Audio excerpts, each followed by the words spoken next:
Hey folks, in this video I'm underneath the car replacing a leaky radiator.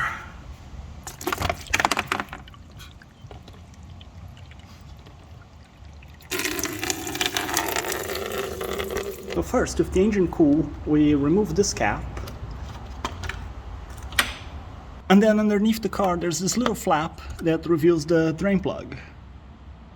So we unscrew that and let it drain.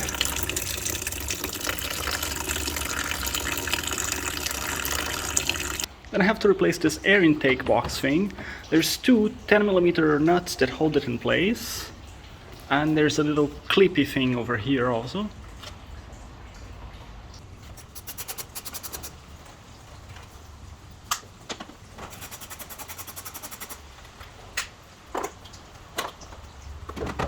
Then we have to remove this upper radiator hose and the little coolant reservoir thing. This one just slides right off. And this one we need to use pliers.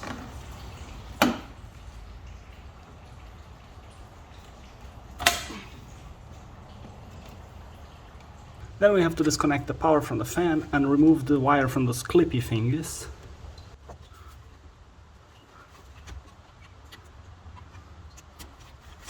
Some people like to take the whole clippy thing, the whole clip off, but I find they have the tendency to break, so I just...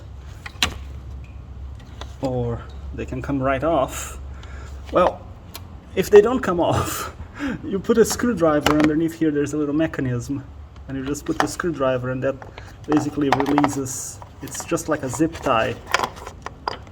And there's a little clip here that holds one of the transmission fluid hoses.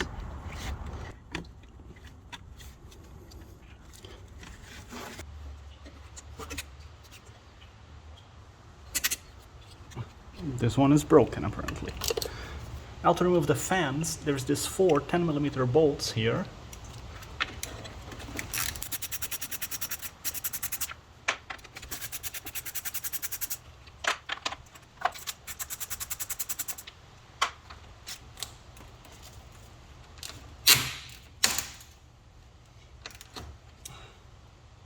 This one is all corroded, but it broke from the radiator part, and the radiator is what we're replacing, so oh well, it's out, that's what matters.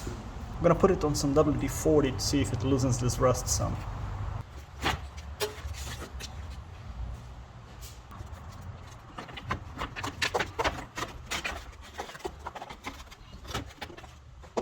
Now I'll disconnect the lower radiator hose.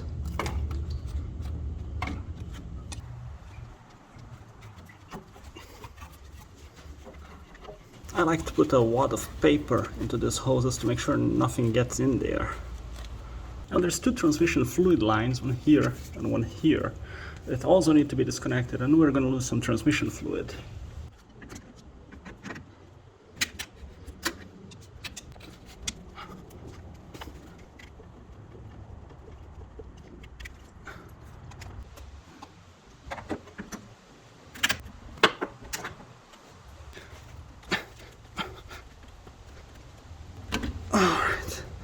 We're free. Now there's just this 4 nuts holding it in place, and it should come right out.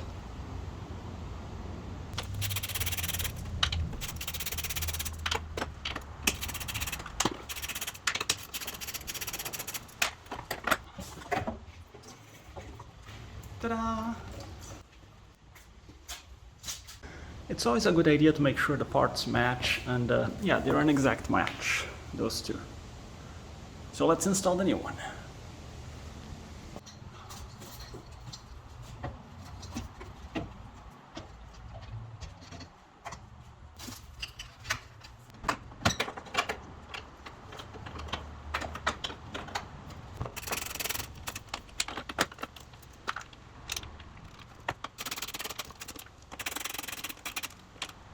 Now everything goes back in the reverse order that it came out.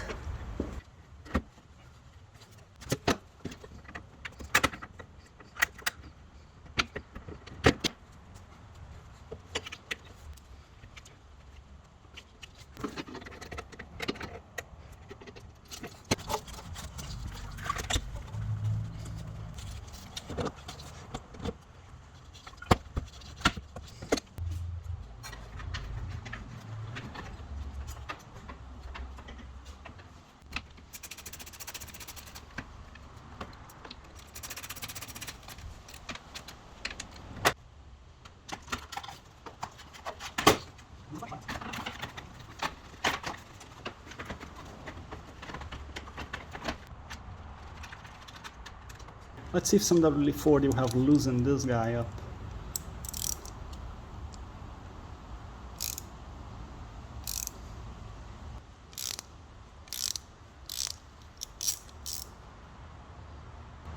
It's a rusty bolt, but it will do. Now this connector, the little clippy thing here is broken, but it will still hold it in place. It'll be fine. Holds more or less in position. This area doesn't really suffer any movement, so it'll be okay.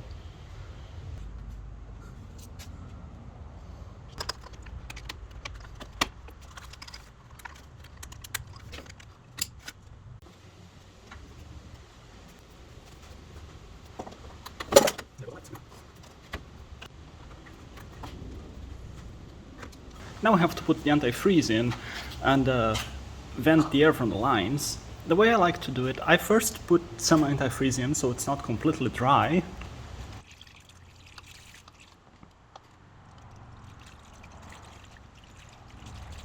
And then you turn it on and start pouring more, and it's going to bubble, and you keep pouring until the bubbling stops and the radiator is full. Let it run until it's at operational temperature range, so you know that the thermostat has opened and coolant is actually flowing through the engine. Once it's full, we just have to cap it off and put this piece of the air intake back in place. And don't forget to close the little flap thing on the bottom of the car. So, thank you so much for watching this totally different video. And if you have any questions, any comments, leave them below. And I'll see you next time.